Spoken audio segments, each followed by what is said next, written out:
Rodney, you'll be thrilled. I think I've got it set for all three. Yes. Yeah, boxes up at once. Rodney gets direct feedback so you know how Zoom you can either show like everything or you can have it like flip between the dominant or Yeah. talker. Like people don't like it when we have the main person talking at a given point as the main thing. So I made sure that I was meeting Rodney's expectations on that. So I Um, get lots of feedback about the podcast. I've never had anybody comment on the visuals on it. That's me, man. that's all you?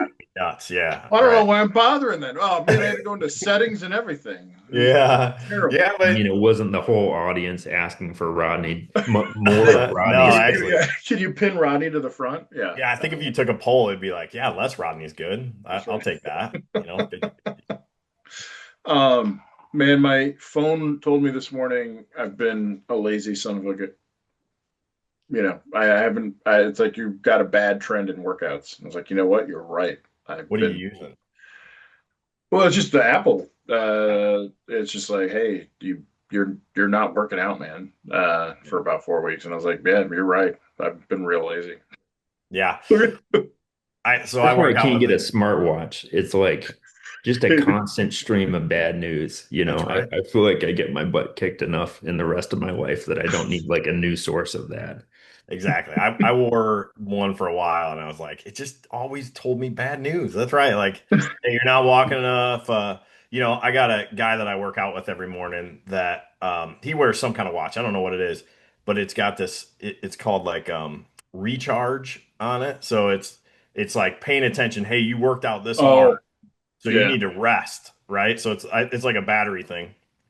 It's like always on 5% for him. And when we get done with the workout, it says you need to rest for like I think the other day it told him he needed to rest for 72 hours after our workout. I'm like, that's not helpful either. It's like the opposite of what we need. I would like that watch actually. I, I mean, the more I've dug into stuff, I certainly do a bad, like when I am doing a good job working out, I think I do a bad job of resting. Also, I think resting is flexible, right? It's like, there's resting and then there's resting. And I think what it means is like, don't go be doing 400-pound squats tomorrow. Like maybe Right. jog. I I think know that's it what the doesn't rest mean means. 8 hours of Netflix. It definitely doesn't mean hey, sit on your ass for 8 hours of Yeah. Netflix. That's right. Or 12 or 16. Yeah. Yeah.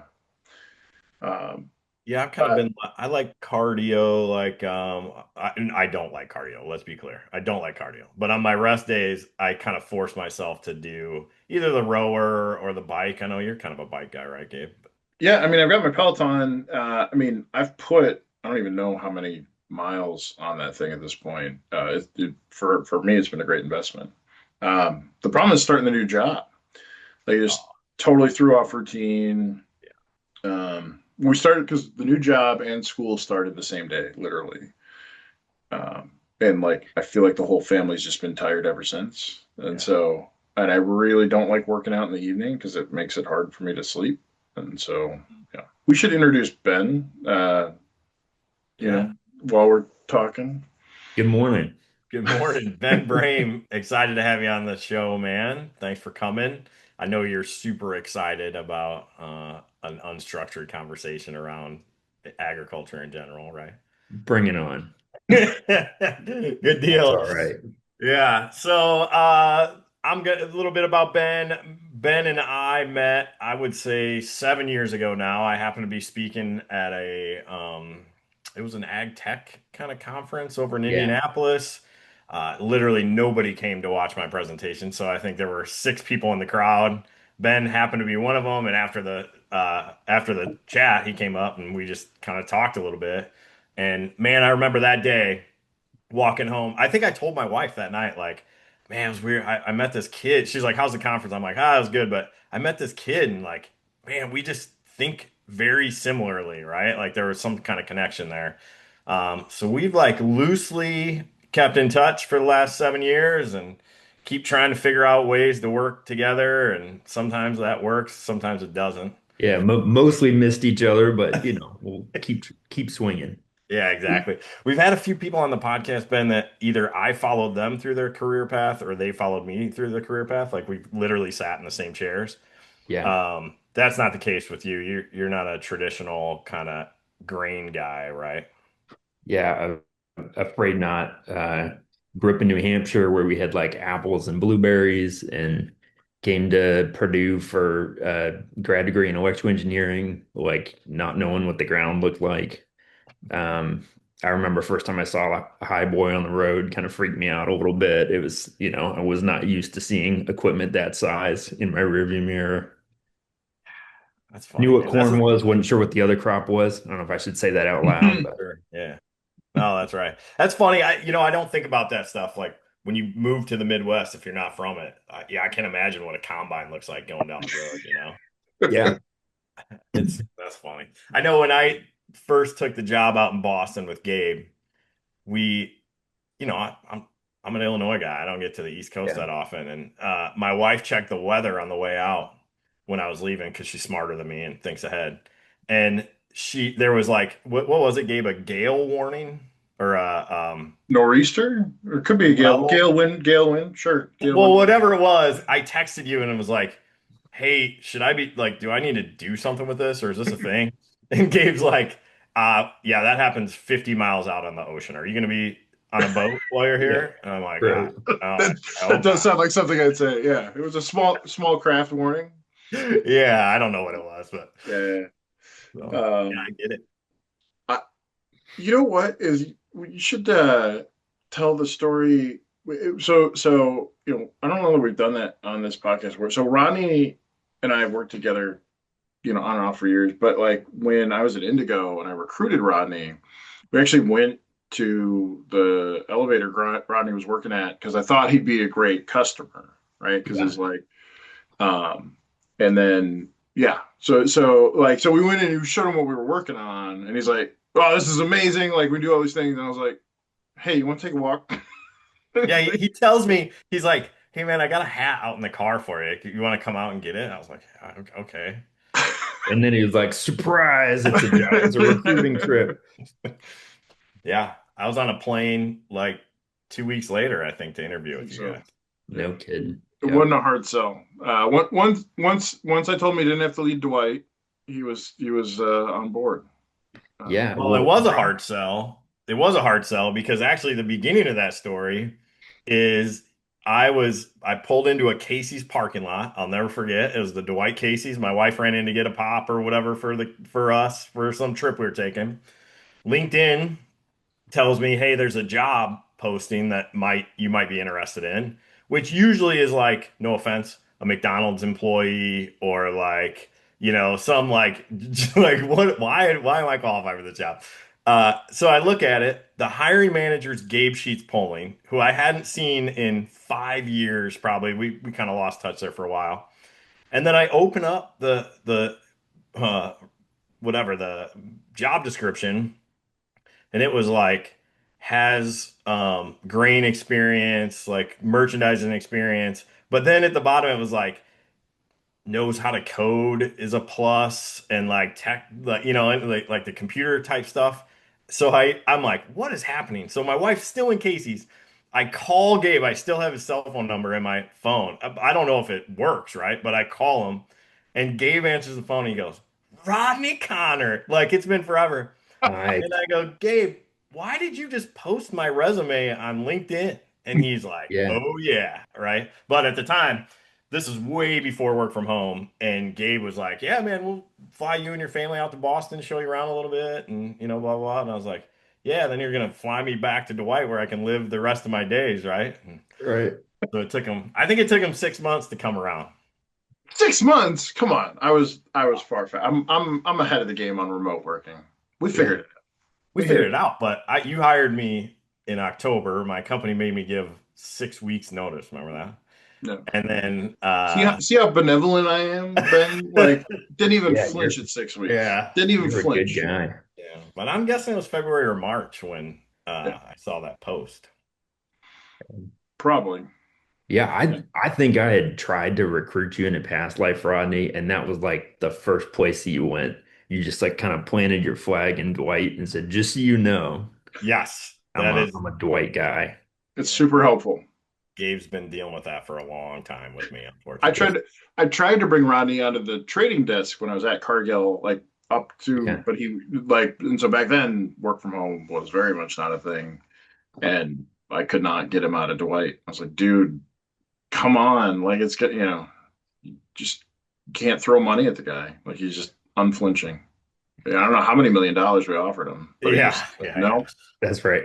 Big things happening in Dwight, man. Why would I leave So last night? I Yeah, go ahead. remember talking to Dan Mahashko, who I think recruited you way back in the day. Yep. And his story was he just started polling farmers and said, "Who do you actually like working with?" And I think your name came up a whole bunch of times. So That's hilarious. maybe Dwight's like the place where you know people like you, and that's why he can't leave.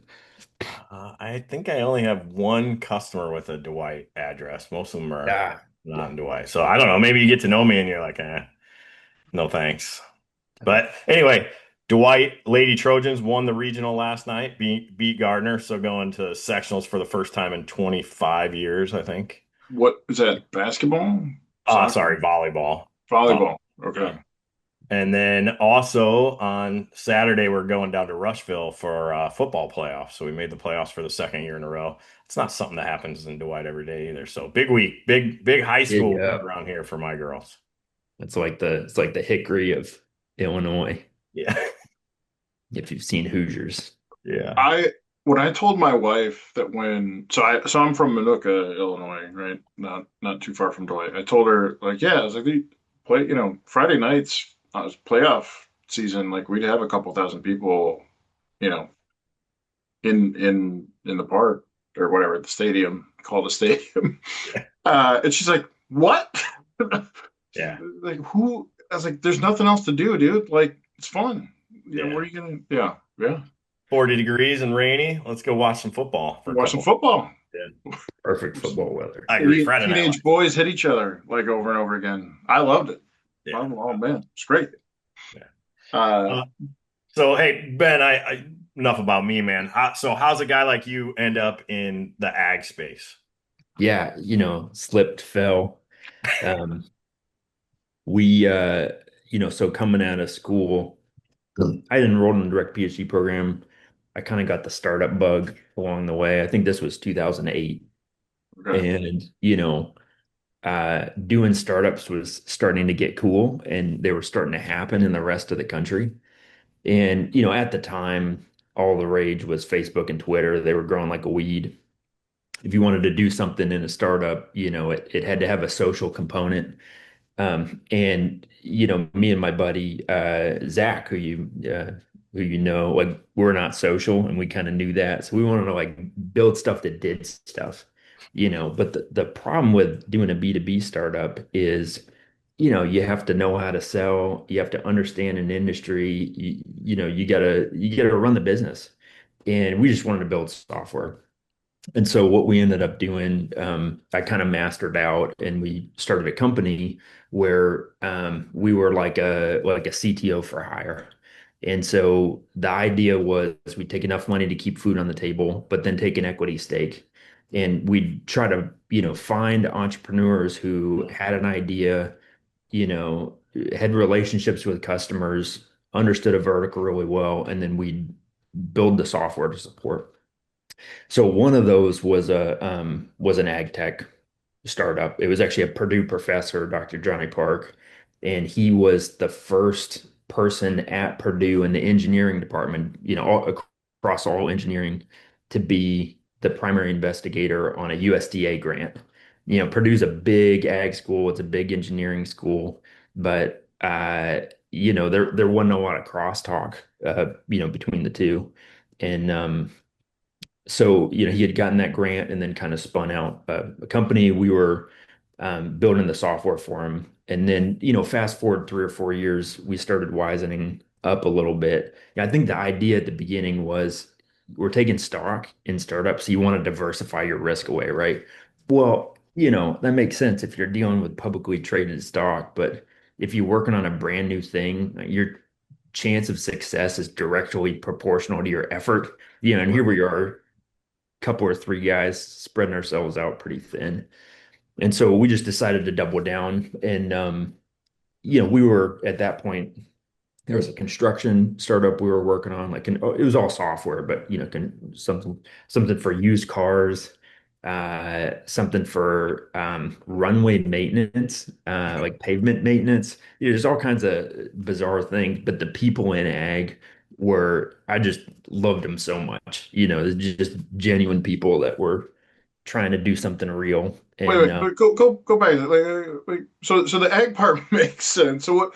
But like that's a whole wide set of stuff. So was yeah, your shingle just to make sure I understood? Your shingle was like CTO for hire, or it was there? So there's no real segmentation to it. It's like, hey, we're good engineers, but like at the end of the yeah. day, okay, Like great. maps was Oh, maybe a theme. Google maps. All Maps right. was kind of new and we were doing a lot with that, like spatial stuff. But yeah, it was real scattershot, Gabe.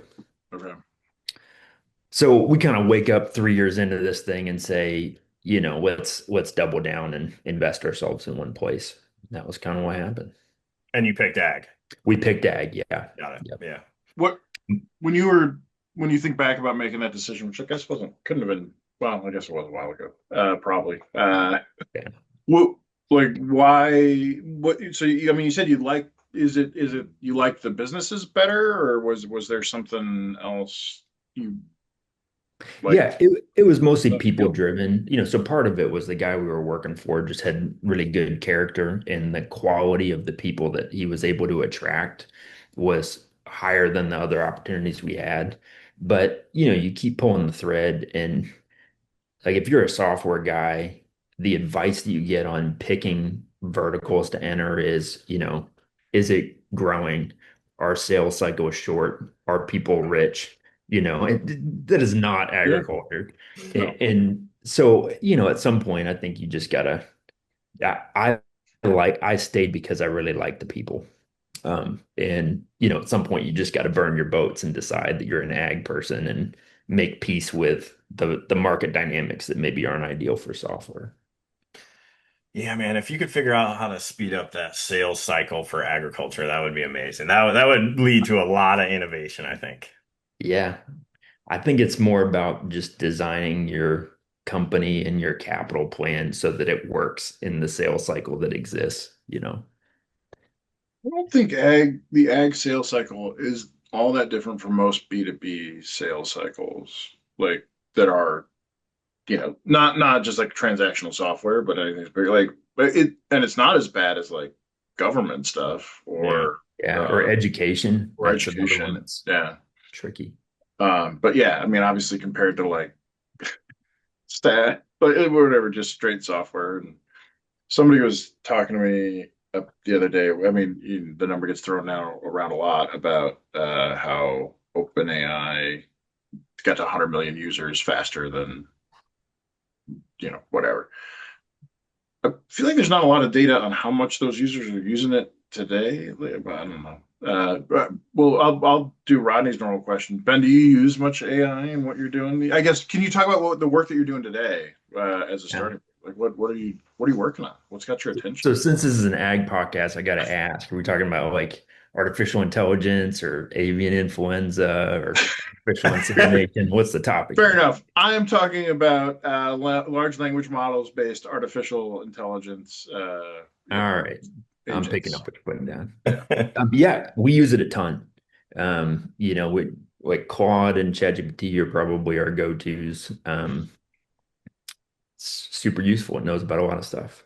But like, what's your normal work right now? Yeah, not.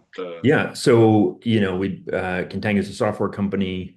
We try to help cash market traders make better trades. I'll give you a 2-minute backstory. I was working in another company that was out of Brazil, and they were trying to help US ag retail do a better job with logistics and operations. And so, I was helping them enter the US market. And one of the things that they did was they put GPS trackers on all kinds of equipment. So a lot of it was agronomy. So, sprayers and floaters and tender trucks and, tractors and combines and such. But some of it was hopper bottom trailers. And something that we started to see was that you get two trucks that are carrying the same thing. Maybe it's MAP or DAP or, bean meal or whatever. pass each other on County Road 600. And, intuitively, anytime that happens, like if it's a true commodity, something has gone wrong, right? Yeah. And so, the question we were asking is maybe the cash market's inefficient. So I started this company about 3 years ago to, answer that question. Is there opportunity to, do we move commodities more than we need to? And is there an opportunity to have kind of better freight logical trades? And yeah, that's what we've been doing ever since. Okay, so you didn't find the answer to that question was no, and it does run perfectly smoothly. Yeah. Okay. I've found Sorry, that sorry. saying that grain is inefficient, like People get real worked up puts about that people one. in the mood in which men burn witches. That's like a heretical thing to say. It Yeah, is low that's margin. I good. mean, All if you right. Yeah. compare, the margin versus the gross delivered cost, it's a low margin business. I don't dispute that, but Yeah, low I margin, high believe volume, there's though, right? yeah, Yeah. right. It's Ben, funny. you're well. Yeah. So, we're not going to burn you. I think we're kind of yeah. So I think we're we're at a minimum sympathetic, if not empathetic, listeners to that discussion. Um. So okay. So you can't say there's inefficiency. How do you talk about it then? If you don't want to get burned. Oh, I'm asking to learn because I, so I work in ag today, like in a yeah, totally different segment, right? I'm in controlled environmental ag. It's yeah, shocking the number of similarities. At least I was surprised by how much overlap there is. But my new boss was like, "Hey, you were at Indigo. There's not much margin. That grain business seems like it runs really efficiently. I don't know what you Yeah. guys thought you were doing. Like, trying to drive some more efficiency into that market." And it's just like, you know, am I? You're growing lettuce, man, and you're yeah, talking to me about corn. Like, it's yeah. like It's I a don't even know where to different world. start. Yeah. Yeah. So how do you talk about it that doesn't cause people to want to throw things at you? Yeah. I mean, one thing I've learned is like no pitching. I am a computer programmer. I've never traded a position. And I think there was a moment for a few years, Monsanto buys climate, and all of a sudden all of this capital and tech talent from the coast start to paradrop into the Midwest. Hmm. And I think there was this attitude at the beginning that like we're going to show you how to farm, you know. Oh, Yeah. definitely. I remember some dude from Climate, this would have been circa 14, but he was at Info Ag and he stands in front of a room of 300 farmers and he says, "We now understand your fields better than you do." Oh You my know, God. and like I think there was just kind of that attitude of we're smart and we're going to disrupt this and remake it in our own image. And so, I think a lot of it is the bedside manner of how we're talking to folks. And we just try to ask questions. I mean, one of the questions I mentioned, trucks passing each other. I'll ask an elevator, do you do any internal transfers? Like a really common way that two trucks pass each other is, one of your locations is plugged and the other one's got space, and you're bailing water, and you're passing the farmer that's hauling grain in. So, is there opportunity for us to help you identify who those farmers are that are on the bubble and send them to the one where you got space? Or do you ever, we'll ask, how does farmer contract arbitrage go? Like a lot of times people are making the right trade, they just make it at different times.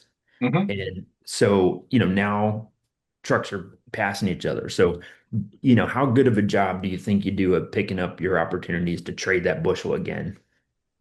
And and then the walls come down and the stories start coming out and you get on the same side of the ball. Yeah. So the thing back to when I first met Ben, what I picked up on real quick with Ben was he was never going to tell you how to run your business. He was going to ask a lot of questions and be super curious. Probably one of the most curious guys I ever met in my whole life.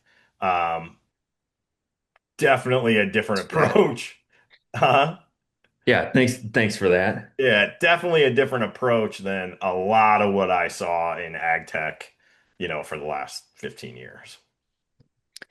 Yeah, I think part of it was, ag tech. I think there's like this Silicon Valley venture capital playbook that makes sense in a lot of contexts.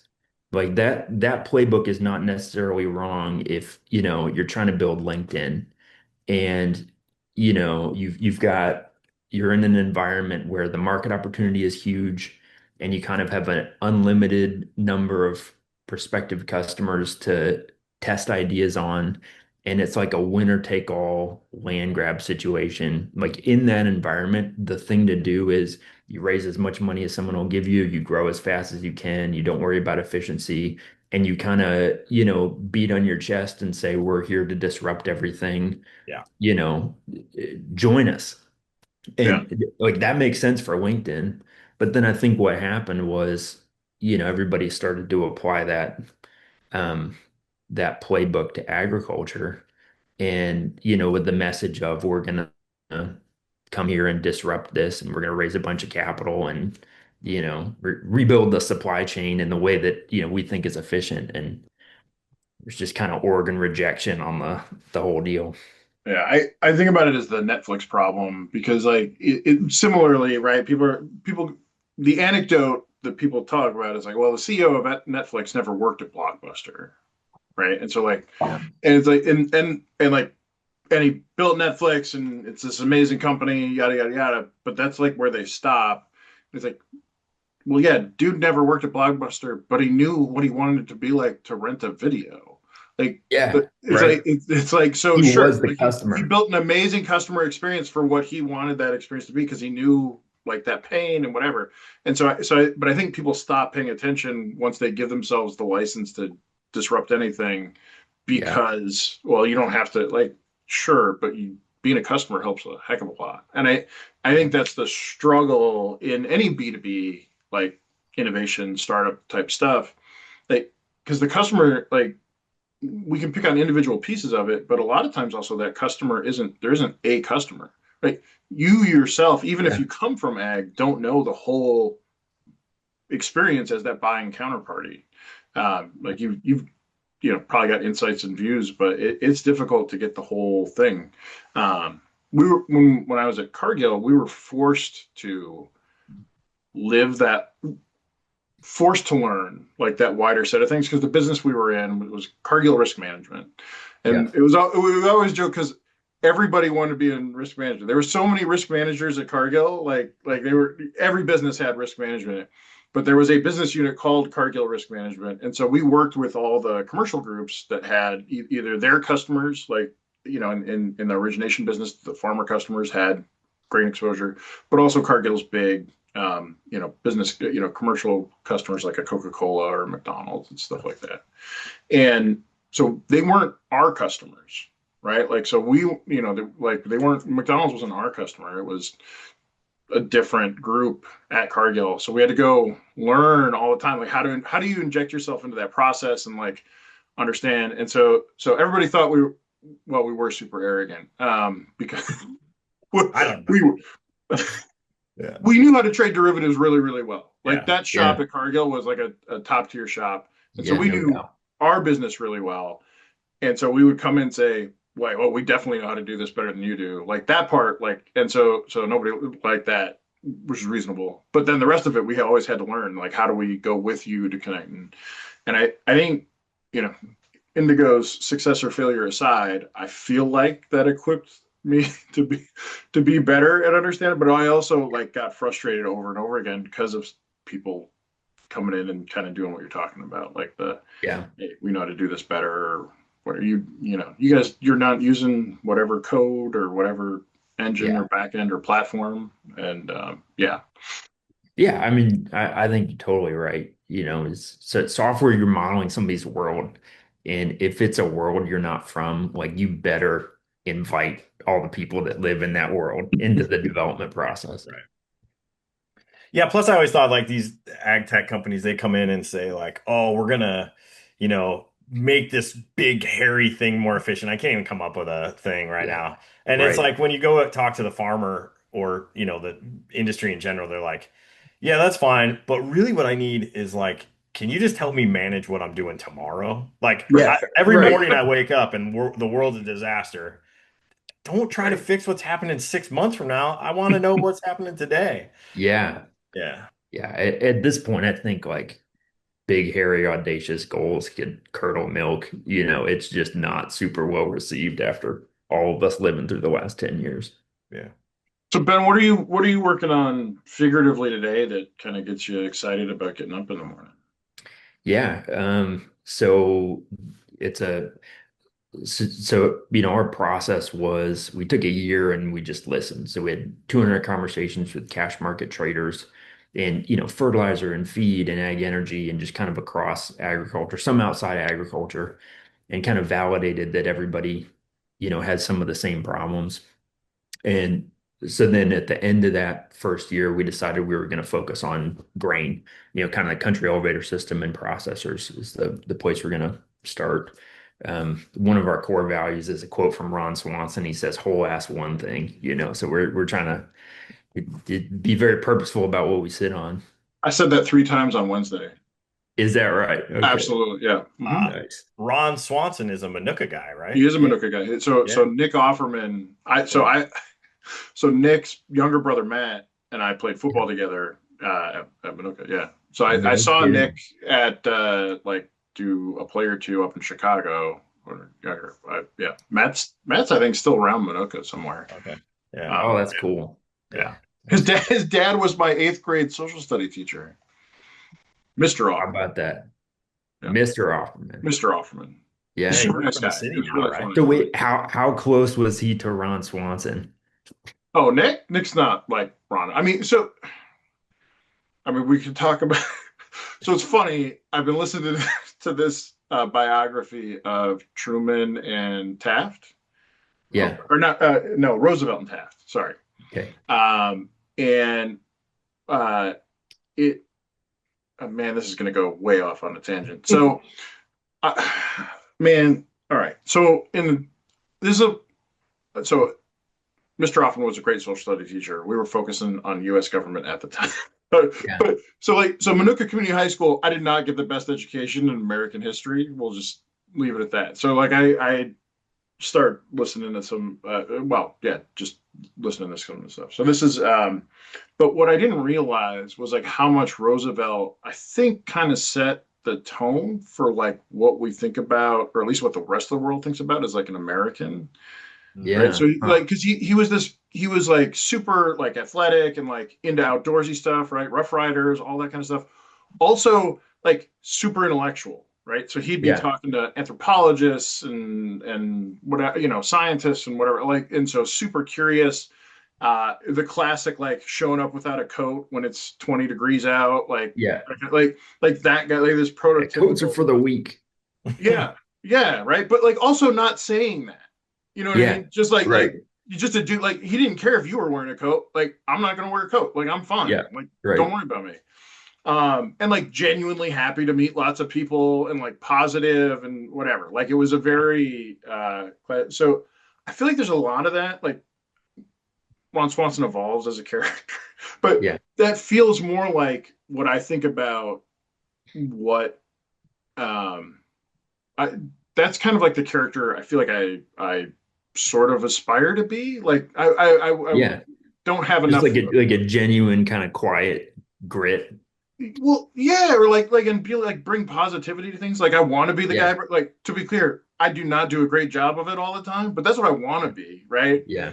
And like I certainly think about Matt that way, Matt Offerman, and I think that, my little few interactions with Nick, I would say, are similar. But I think that's also like just super typical. Like most of the folks, I mean, well, Rodney, you're in Dwight. I mean, I assume like there's a lot of folks that are kind of like that, right? Like they want to be the one bringing positive, don't really give a shit what you're doing, like, and they want to do what they're doing, and they're actually really curious about a whole bunch of things, like and that kind of thing. And so I think that general sentiment, like it bums me out because I feel like we've lost a lot of it because of the internet, Yeah. right? It lets people drift into the corner and stare at their corner without Yep. anything new coming in. Right.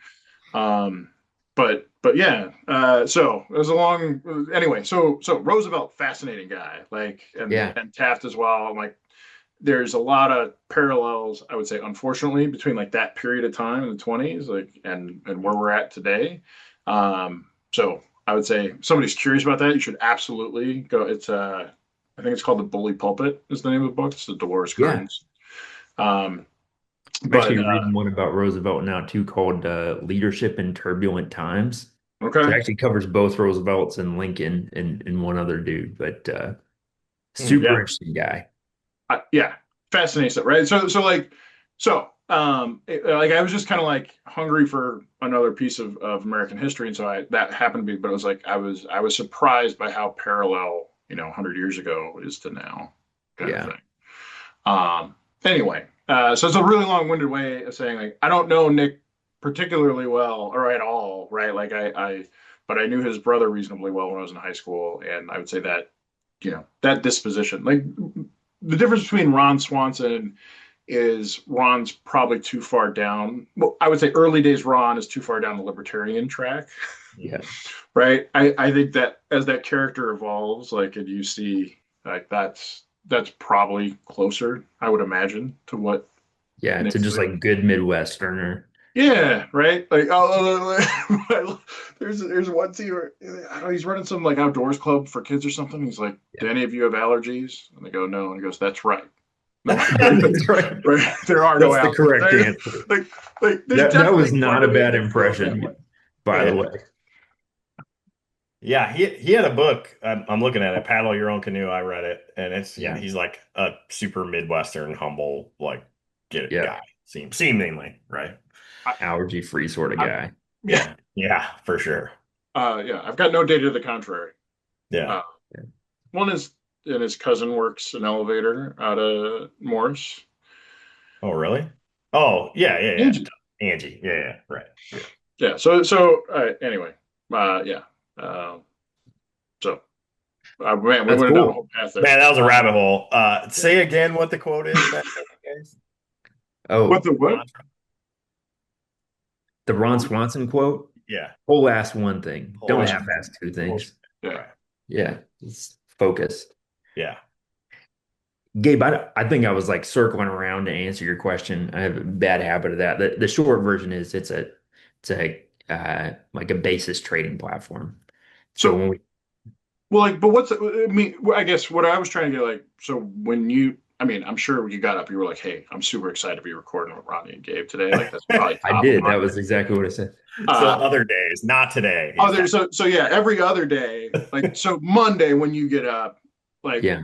literally, like what are you like? Oh man, I'm like this is a hard problem. It's got my attention right now. Like what is that for you? Yeah, I mean the most interesting things to us are to just like ask elevators or processors or other grain trade participants, where do you see the opportunity? Turns out if you pull the thread on that question, like everybody sees opportunity, and there is money to be made in the grain industry. And so the most interesting thing is to ask that question and then just like problem by problem figure out how are we going to build software that supports them, exploiting that opportunity that they see. I'm gonna push you to get more specific because I'm Yeah, genuinely curious. So like, okay, so you're getting a deeper and deeper knowledge, like connection to these folks, understanding what the problems are, getting down to the yeah. core premises. So on Monday when you get up, is the problem you're trying to solve? I still need to learn so much more. Is the problem you're trying to solve? Man, this real technical nugget that like I haven't like I know I need to connect these two things and I haven't figured out how to do it yet. Like what Yeah. So one of the ways that we work is we do like goals driven development with our customers. So, the bad thing that can happen in a software company is you think you have a good idea and you lock yourself in a bomb shelter and you build for 3 months and you emerge and, maybe you built something that people don't want, or maybe you built something that they do, but you missed in like some important way. And then, you fast forward for 18 months and you've built all these features and everybody's using 20% of your solution and you've got like two power users that are using each of the cool things that you built. So our way to combat that is we sit down with every customer once a quarter and we say, what are you trying to do in your business?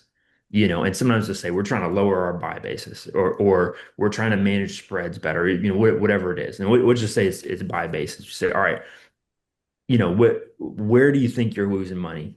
And sometimes they'll say, well, we just don't do it. We've got a few originators that just love giving a push. Like they'll get the bushel bought at any dollar, at any price. Or, somebody else says, um, some guy at Big Co has an aggressive basis, and all of our originators feel like they got to get into a knife fight with that guy. And what I'm trying to coach them to do is to buy from the other side of the territory until that's it. That farmer's already getting a good bid. Buy from somebody else until that situation settles down. Or, sometimes it's about, I think we post our bid too high. That's where I think we lose on buy basis. And so, each of those situations, there's a different way that we apply software to fix a problem. And so, to answer your question directly about what we do every morning, we've got all these customer goals every quarter, and we're trying to, so when we have that goal conversation, the other part of that conversation is, all right, how are we gonna, where's the money leak? What specifically are we going to do with technology to solve that? How are we going to measure it?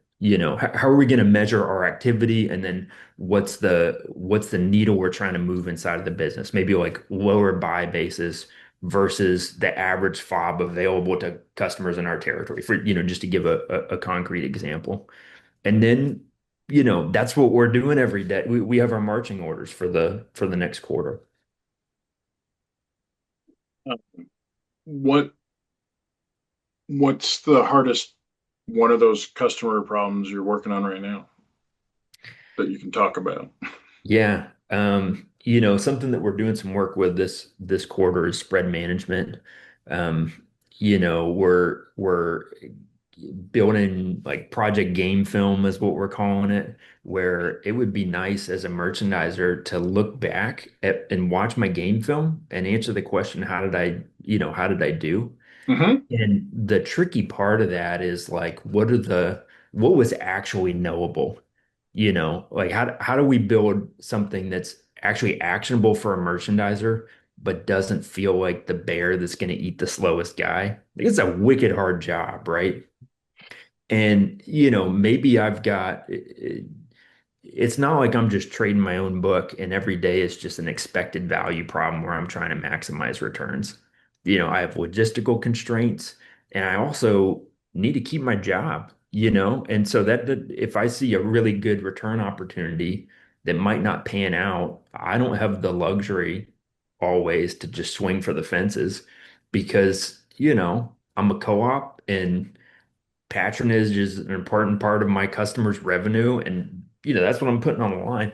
And so, um, that spread management in particular has some technical challenges, but I think there's a lot of human ones too that we're trying to sort through. I like that question of how do I not only look at what happened, right, and the decisions that I made, but what was reasonable for me to know? Like Yeah, Oh that's a boy. deep question, man. Yeah. Yeah, yeah, that's it. And man, Ben, if you could help me understand that on the future side of things, that would be fantastic. Because it's hard, right? I mean, we had yeah, we had a 2 hour podcast with Jake Maurer essentially talking about that. And Benchmarking, baby. I mean, I felt a little better when we were done, but I don't think we solved any real problems there. yeah, That's that's definitely not in the solved problem bucket. Um, yeah. so I mean, are you optimistic that you're going to be able? I mean, is there anything novel that you feel like you've stumbled over in terms of trying to put yourself in that position of figuring out what somebody could actually know, or what would Yeah, be reasonable for them to expect themselves to have known, like from a software perspective? Like yeah. that's a really cool problem. I think we gravitate toward basis problems. It's not an adversarial market. Like when you start dealing with futures, you're dealing with a bunch of hedge funds and you're dealing with a bunch of psychology, and we're not going to outgun what exists today. Um, I think where we're adding the most value right now is on basis. And specifically, like the fact that grain has to move across places, right? Like, Yeah. so I've gotten the opportunity to kind of see behind the curtain of Ben's product there. It's fantastic, by the way, and I'm super excited about what he's trying to accomplish there and has accomplished. But like, if you, my experience is if I walk into a merchandiser, right, who's like, I'm talking a crusty old merchandiser that's been there for a while, right? And you say, hey, I'd love to help you transfer less grain, optimize your business, blah, blah, blah.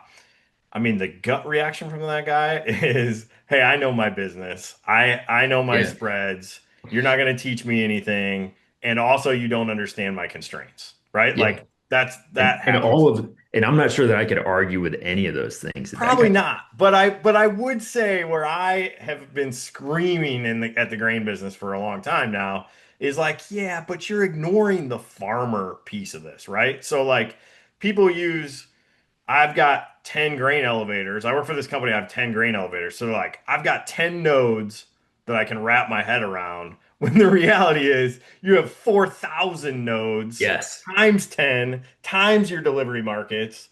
Like you just can't wrap your head around it. And what I know about Ben's product is it really helps make that actionable and make it manageable. Yeah, that's exactly it. So if I'm gonna call, I'm gonna put my originator hat on. I'm gonna make 20 calls today because it's a good day. That doesn't happen every day. No. But who are you gonna call? Yeah. Like a great originator is gonna be paying attention to where can I buy the cheapest bushels just because what the cash market's doing. Yeah. And also, whose cash price that we just hit yesterday because beans rallied, and also what's everybody's percent sold goals. And, so ADM or cargo at the river just, push their basis. What does that mean? It's really difficult to metabolize all of the information that you're gathering about what the cash market's doing. Yeah. Well, Yeah. And then the thing I'd like to double click on, what Ben just said, hey, how do I buy the cheapest grain possible? Right. And earlier he talked about um, that there's a difference between basis and the futures piece. So, Yeah, like, to be clear, when we say buying the cheapest grain, we're talking about the cheapest basis. Every originator in the world hopes that the farmer has 250 bushel corn at $7, for right? sure. If Yeah. but I want to buy it at 11 under instead of 10 under the board of trade, right? That's what cheap is. That people just get messed up Yeah, on. thank you for that. And that's actually a big piece of what we're working on too, is how do we, this is actually what we're getting Rodney's expertise on. But full disclosure, Rodney's helping us with this. But if I'm an originator, the other thing that a great originator does is helps the farmer make a ton of money. And some farmers are great marketers, and there's others that like agronomy and they like wrenching on stuff. So how do you and the beauty of the elevator business is it's not a zero sum game. If That's I'm right. hedged, then it's you and me against the market trying to figure out how to make you money. Yeah. That's right, man. That's what I love. It's not a zero sum game. And I've posted that on Twitter and had people tell me, yes, it is a zero sum game. No, it absolutely is not. The farmer well, benefits on the futures. it was not it's not a zero sum game locally. I think Low. I think that's the piece, right? Like as it plays out more macro, I think it does get to start to be zero sum. But Sure. for the people, for everybody sitting in Dwight, Illinois, right, or along the river, like it is not. It is not. And so, like you said, Ben, like those people are just as incentivized to drive wealth into the community as anybody else. Yeah, Um, for sure. yeah, I it yeah. Well, Ben, you were talking about like all those filters on like who to call next. It's funny. We talked to Rob Houston last episode, Yeah. and like there was a whole nother set of filters around like, all right, I've got my top customer, but actually, like I think that guy's going to go away, for whatever, he's retiring in a year. I actually need to call the 14th customer on my list first, not like it's like so. Yeah. So there's not only is it all the very like tactical, practical filter you're talking about, like when you talk about all those nodes, then it's like, all right, now let me layer on this meta strategy layer around who I'm spending time with, like on top of that, and yeah, just it just the exponents get bigger and bigger in terms of the complexity of the question of who do I pick up the phone and call right now, in terms of what's the right answer to that question. Um, Yeah, totally agree. Yeah, Totally. so you said you met with like 200 grain people, Ben, over some time, and I imagine you heard 300 different possible problems, right? Or 500 Yeah, different no doubt. with 1,000 different solution ideas. How do you Yeah. decide how to narrow that down? How do you decide like, hey, this is where we're going to put all of our chips or most of our chips?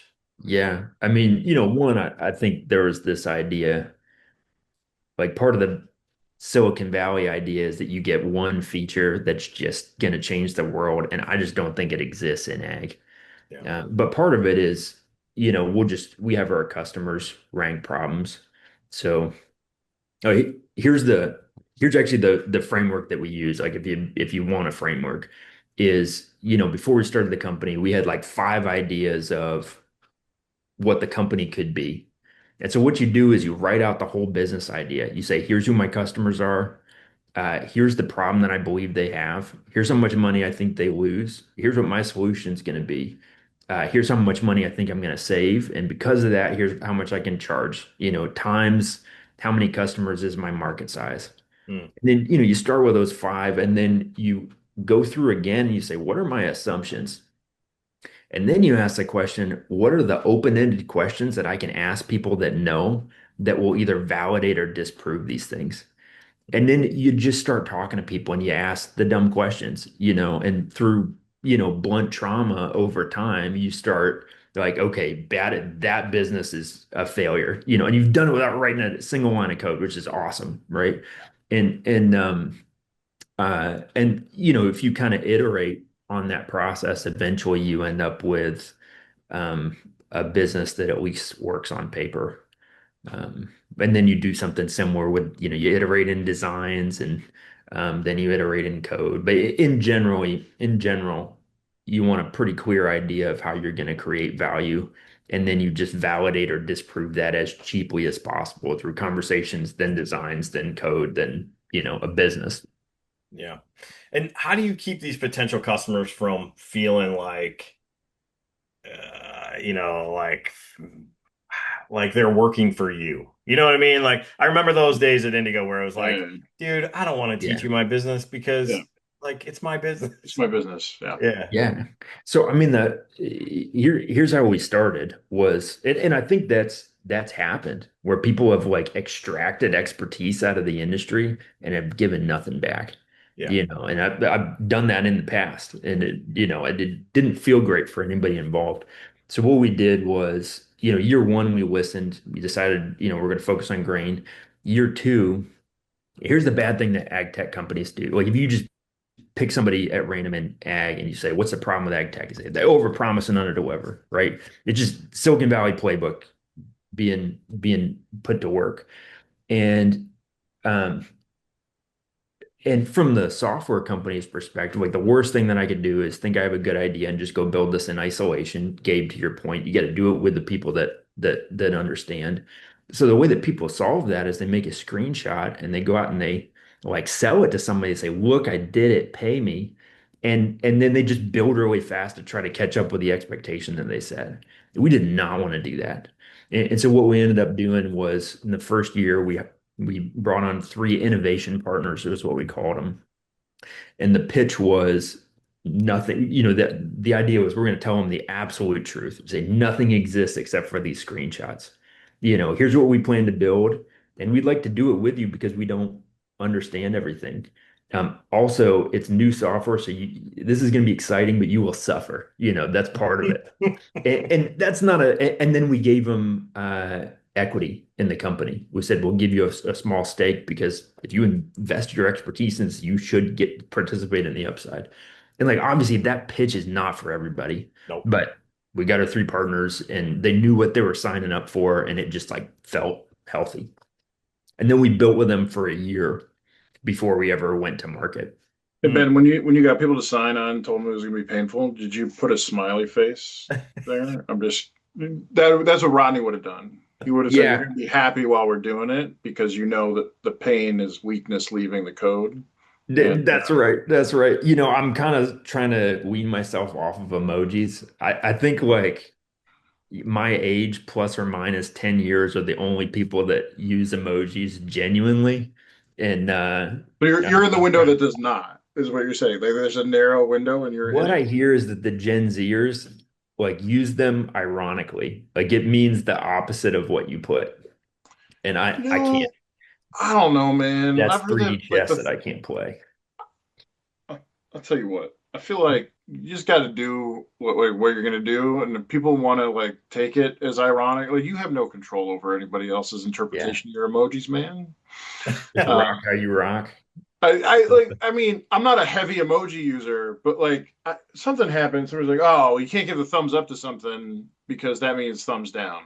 I was just like, "No, like you can't tell me. You can't tell me what I mean when I do it. Like I hear what you're saying. I'm sure somebody's going to see it that way."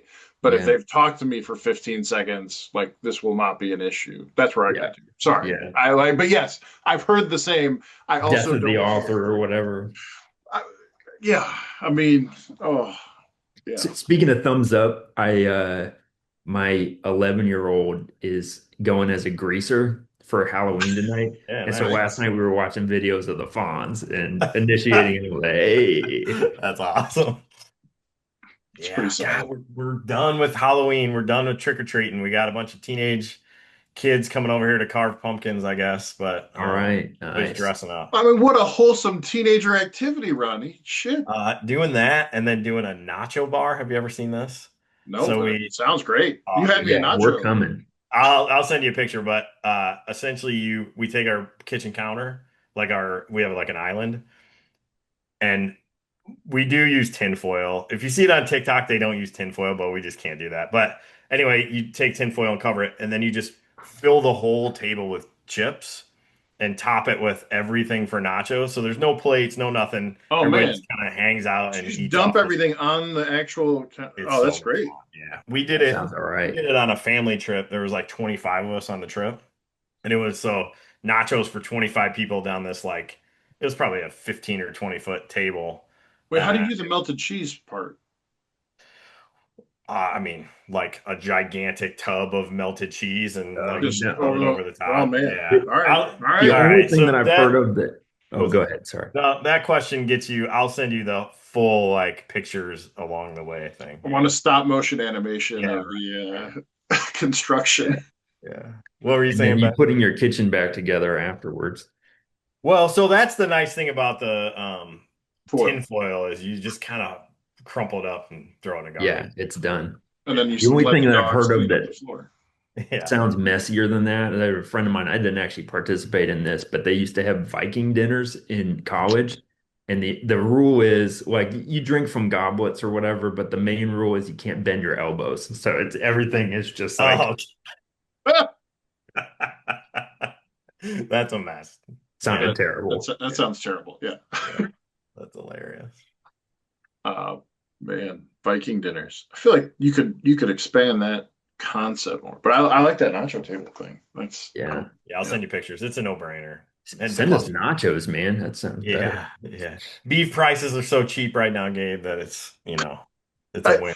I sent Ronnie. So Ben, we talk about beef prices like every intentionally most. Yeah. Well, we talk about live cattle futures every episode. Yeah. We talk about beef prices occasionally. I texted Rodney what beef prices were at in my Costco. Because I have no idea where anything is anywhere else. And Ronnie, are you looking at that right now? I am. Yep. Yep. I intentionally got like I think prime rib, like prime rib, USDA Prime prime ribeye. Yep. ribeye, and then I also Oh, got like one. yeah, like I don't know, flank steak or something. I don't Yeah. know.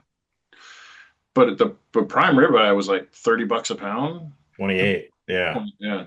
Yeah. Where do you know what it's at for you, Ben, around you? I don't. Yeah, you're talking to the wrong guy. I can Okay, probably that's tell all you right. hamburger prices. Rodney would have seen that and then kept on moving. We did not buy any ribeye. Like I think my wife bought like a big piece of beef, but like Yeah. yeah, um, Yeah, we're out of the beef market. We're yeah, pork and chicken only, unfortunately. Except tonight, we're gonna have some ground beef. We still have a little bit of no problem. we get a quarter beef every year, so we got some of that left over. Nice. My Yeah. brother-in-law last night, he texted the family Facebook group chat that he's having beef burgers. And it's not because of price, it's because he lives in Laramie, Wyoming, and you have to specify which red meat you're making burgers out of. Oh, really? The, 8 to 10 options of things that you can kill and make burgers out of. Yeah, that's awesome. Um, so I guess I'll use this too. Should we start talking about markets a little bit? Ben didn't want to. Ben, he doesn't want to share his position. He says he's going to retire on an island soon. Like That's the right. software thing is just a hobby for him. Yeah, that's That's right. right. But I'll pull up the live cattle. Man, I got a lot of thoughts there. I, I'm also going to say, like, we don't normally enter this. I'll say Snap not getting funded is absolute horseshit. Like that whole Snap thing, just so we're all clear. What is? Oh, yeah, Snap, yeah, yeah. Snap. Snap default. It's Yeah, insane to me that that is not like I know government shutdown. Like, I mean, that that's driving me That insane. seems dangerous. It is tomorrow's the day, right? tomorrow, November 1st. Yeah. Dude, Uh, yeah, I agree. I mean, I would say locally, we're feeling that locally for sure. We have yeah, like this it's micro food. everywhere. Yeah, I'm sure it is. Yeah, yeah. We have this food pantry, this micro food pantry where I think people in Dwight do a pretty good job of keeping it stocked all the time. And man, this week it has been empty, empty, full, empty, full, empty, full. It's terrifying, actually. Yeah. Uh, yeah. So, like, yeah. Uh, I guess that's all I'll say on that. It's horseshit. Where was I? I've got live cattle up here. I gotta switch it to the weekly, so we're looking at the same thing. Yeah, Oh, dang. yeah, Okay. big setback. Yeah, Okay. So Ben, as so back about here, we Yeah. I was like, after talking to some folks, right? Like, I was like, oh man, cattle's huge bubble market. Like I hadn't been paying attention. Somebody brought it up to Mhm. me, Nate Roberts, who we had on the podcast, and like it just looked suspect.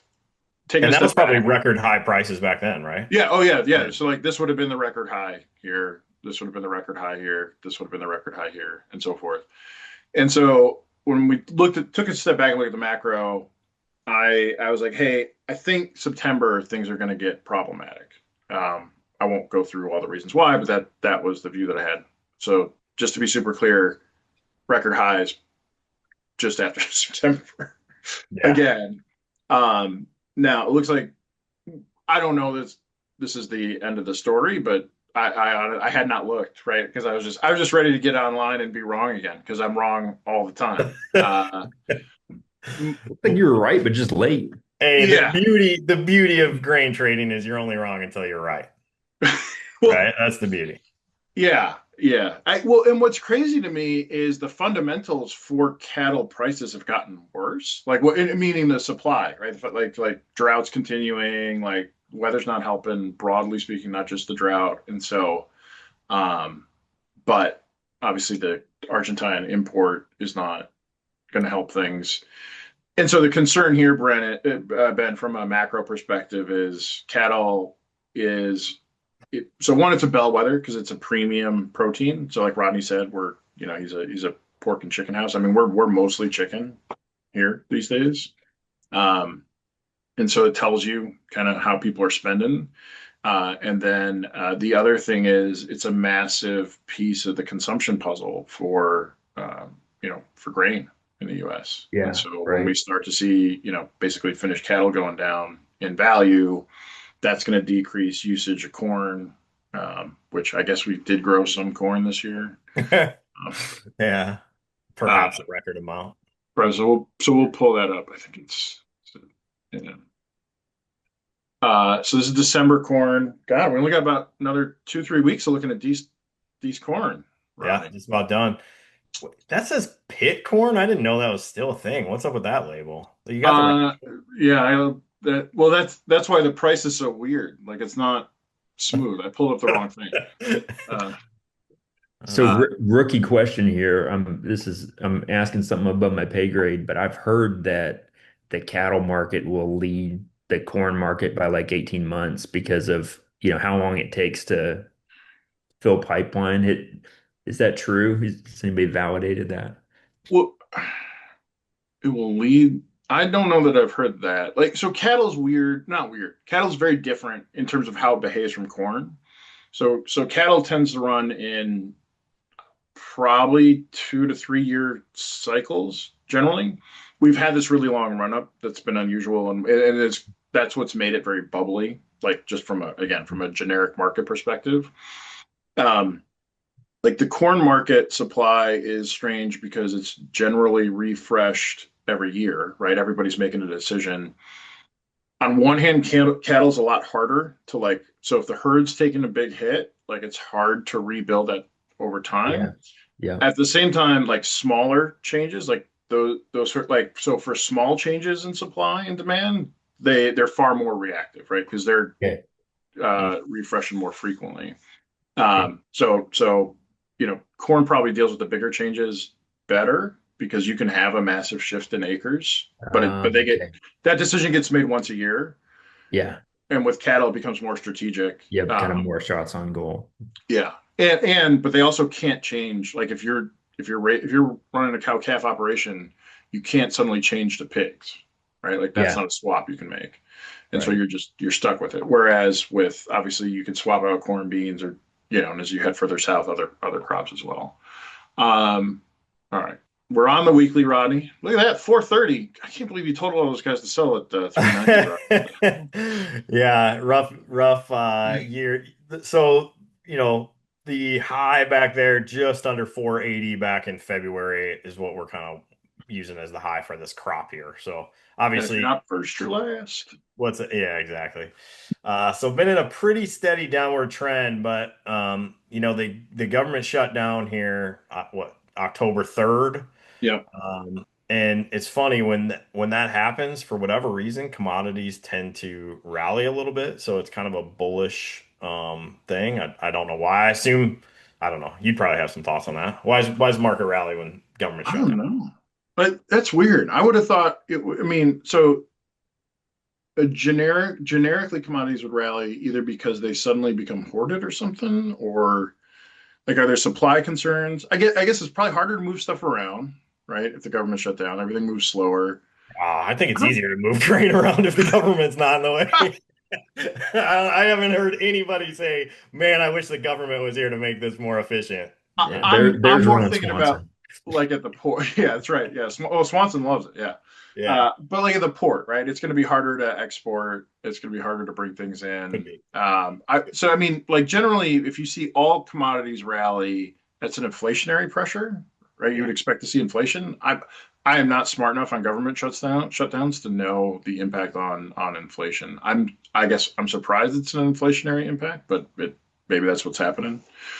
Um, yeah. Yeah. Mhm. So, a couple things going on here. So, really, I view right now corn as following soybeans. So, I don't know if you saw the announcement on I did China. Sunday Yep. that we went from zero soybeans sold to China to, potentially 12 million metric tons is I think what they agreed to. So, the balance sheet, the U.S. balance sheet for soybeans has been really reliant on some exports to China, like significant exports to China, not necessarily record exports, Hmm. but significant. And they were 000, I'm sure, as mostly a negotiating tactic because we were actually, even with the tariffs, we were cheaper than Brazil soybeans because it's our fall, it's Brazil's, Yeah. essentially. So we've been cheaper. China's been holding off on making purchases. So what's been interesting is since the government shut down, a lot of rumors about China actually buying grain from the U.S. while the government shut down, and we can't report on it, which is Hmm. interesting, and like seems right. And so uh, then they just actually like officially bought two or three cargoes from the U.S. here on Monday. So that like immediately shifted the market to say, hey, this is a more confident in the balance sheet we have already, right? Where I worry about this is I'm watching a lot of farmers get super bowled up. here because like, oh, China, they're coming, they're going to buy, and anytime you say 25 million metric tons, it just sounds like a lot, right? Yeah, Mostly but because it's nobody knows what the hell a metric ton is, right? Or no farmer does for sure. sure. I don't pretend to know what a metric ton is. Turns out it's like 36 bushel is 1 metric ton, Yeah, right? it's the tunnies. That Tonnies. Yeah, it's like the that's extra. Yeah. yeah. What I used to cover Canada, right? Because Canada does everything in metric tons, and so it was always funny because we're dumb that TONNES was tons. That's a metric ton. So we call them tunnies because Canadians they got the loonies, the toonies. That's their $1, Right. $2 coin, and they tunnies. Attorneys. Yeah. To be clear, the Canadians don't call them tunnies. Just the idiots on the trading desk that I was on. The But US I idiots. I was one of Yeah. them. Yeah, but it was a helpful way to remember metric ton versus, uh, I guess, imperial ton. Anyway, And it's a yeah. different Short And thing. time. There's Short a time. different conversion. what's that, Ronnie? There's a different conversion for that. Yeah, there is. Imperial ton and metric ton. Yeah. Yeah, well, because an imperial ton's 2,000 pounds, and a metric ton's 1,000 kilograms. Got it. Yeah. Um, yeah, I'm pretty fluent in, I'm not a units. The guy. more you know. So it's interesting you talking about corn. I mean, but like the corn move isn't this dramatic, right? Like this is a pretty big pop. So that, I mean, that tells me that feels like a more strategic, like, oh, if beans are going up, are we're not going to plant as many acres of corn next year, kind of thing. Is that what we're I mean, going it's with? part. I think that's part of it. Although new crop has had some interesting reactions to this. Actually, beans were down significantly on Oh, really? 26, so they're up, but we haven't seen quite the rally in 26. Yeah, we'll see this. Which, if you remember from our volatility episode, is what you'd expect to see. Right. Yeah, the front month would be higher volatility for sure. So that's like I think beans are up like a buck off the recent lows, and new crop, yeah, we're talking 60 cents off the Yeah. recent lows. So So yeah, just go back to well, and this has got to be coming off now, right? Like we're moving to Jan to tomorrow. I mean, tomorrow. essentially, yeah, Monday. Everybody rolled either yesterday or today. Yeah, So yeah. yeah, buck 20 even. So Ben, when we had Jake on, like we were trying to say, like this is my snarky if you're not first, you're last comment. When Ronnie, I'll go back to the corn, right? So like literally what every corn trader I've ever run into, like all of us ever will look at this and go, well, shit, I should have sold 480, right? Yeah. Like Yeah. I didn't sell 480, like I'm terrible.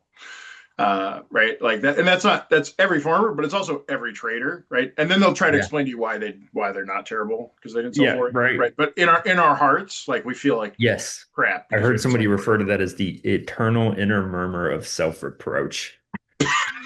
Wow. It was like That's that a checks out. Man, low level. uh, Yeah. Yeah. geez, okay, yeah. Uh, So no, we were talking to somebody this week, and the feature that they asked for is like, do you have a button where I can like get rid of my seller's remorse? hmm, Which eternal inner we murmur cannot of help you self. with, I'm afraid. Yeah. Yeah. So yeah. So if in your journeys of just trying to figure out this is where you're talking to Jake about is like how do I actually benchmark this, right? And so folks talk about average, but I don't think anybody feels good about using the average of the benchmark because everybody thinks they should be better than average, and so it's Yeah. like a super binary. Well, if it's not the average, it's the high. Yeah. That's why I'll just go back. I found it really intriguing that context you gave, right? Like, what could I have known? Yeah. Like, what reasonably could I have expected myself to know, in middle of Feb to know that that was the right time to sell, right? And the Right. reality is like probably nothing. Like, Yeah. um, Right. and yeah, Well, so I think this is interesting. If you're willing to go there, Ben, I mean, when you talk about that game film, right? Yeah. You're essentially talking about this only from a spread position rather than a futures position, right? Yeah, sure. I can pare it back to you the things that the people that are smarter than me are saying. So, in terms of what they're watching, one is the delivery system, right? So if I'm if delivery at the river is if basis is getting close to delivery equivalent, then that's gonna put pressure on spreads. Yeah. And then, once that trues up, then the whole futures market at some point is gonna elevate. And so, people that we saw that, I don't know, go back to 14 that traded the spreads well, we're watching that. And, River Basis told you to take a position and they did, and they made money. Yeah. Um, in terms of how you benchmark your performance, we've been just experimenting with different ways to do that. And a good idea that we heard from customers, they said, I have to make a yes or no decision every day, and or multiple days, right? You usually not rolling your whole position. So they Yeah. said, can you just like stack rank the days and show me the percentile of, if we stack rank those days, what percentile was I in terms of my timing? Never mind the what the high was or what the low was. I thought that was kind of an interesting Can way to you approach. explain that a little bit more? I think that might be interesting, but I want to make sure that I understand what you're talking about. Yeah, so like the naive way to do it is say, well, let's look at this time period. What was the high? If I had been all knowing, what would I have done? And then let's look at what I actually did. And the price difference is how bad of a trader I am, Mhm. and that's not super productive, right? Because who knew that Monday beans were going to pop, right? Yeah. So the other thing you can do is you can say, well, let's just stack, let's look at all the days that I could have rolled and let's sort them by the best day to roll to the worst. And then let's look at the days when I actually rolled and say where was I in that Okay. list? Yeah. So that's like median instead of average, right? Yeah. Yeah. Out of statistics. Or, Yeah. or the more complicated way that people are doing it with spreads is they'll just like you look at your you look at every spread over time, and then underneath it you look at what was my position against that spread over time. And then you can kind of compare that to a naive strategy when I just, rolled it Even when I amounts had, every day. Oh, yeah, okay. When you had, yeah. yeah. Or maybe I roll based on some threshold of percent of full carry. But You start like picking kind of naive strategies and then seeing am I doing better or worse? And if it's worse, maybe I just retreat to something that is simple and explainable. yeah, I think when I had to is probably the actual right benchmark. Yeah. like Yeah, like I think that's a super reasonable benchmark. I Yeah. I mean in terms of like thinking about like the human condition and how we as humans make decisions, like that feels like the actual thing we're working against is like, did I do better than when I was forced to do it? Yeah. Um, That's awesome. That's I think right.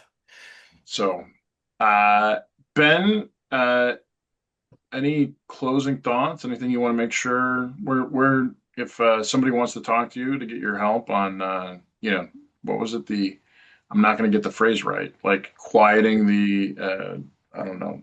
The eternal inner murmur of the I can't even remember now. Yeah. But just self-flagellating in general. Self I can't yeah, help you with that. self-criticism. I don't yeah. Yeah, Self-doubt. right. What Get a yeah. therapist. That's gonna Yeah. be more Oh, useful. good therapy. Okay. So you guys don't offer the therapy piece. Okay. No. Yeah, if they if they're not trying to solve their internal criticism, but like trying to figure out how to benchmark stuff or not have trucks cross, how do Yeah. folks get a hold of you? Sure. Just Ben at contango.live. Our website's contango.live. We're pretty easy to get a hold of. There's a number you can call us. I'll pick up. Uh, there's an email. Um, Cool. Rodney, Yeah. any final thoughts from you?